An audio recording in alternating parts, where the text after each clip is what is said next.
Assalomu alaykum. Bugun mana 2026-yil 11-mart sanasi.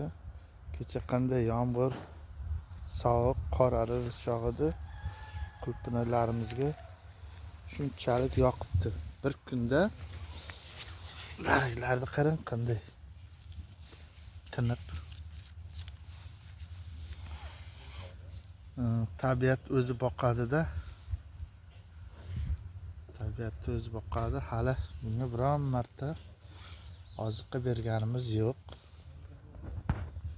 Shunchalik o'sib chiroyli bo'lib, bir kun, ikki kunda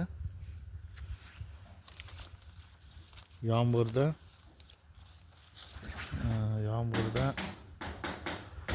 har xil oziqalari o'zi bor. Mana shundan bir kunda mana bugun shunchalik o'sib rivojlanibdi. Bu yaxshi.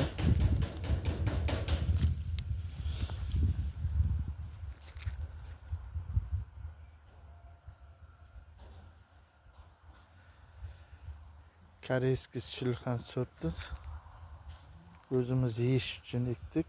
Mana bu yog'i Italiyani Kleri, Alba, Florence sortlari ular. Yaxshi natijalar. Endi oziqa berishni boshlaymiz, ishlov qilishdi. Eski barglarni yulib chiqqandik ularni. Endi tayyor bo'libdi. Qolgan yangiliklarni keyingi ma'lumotlarda berib boramiz. Sog' bo'linglar, omon bo'lingizlar.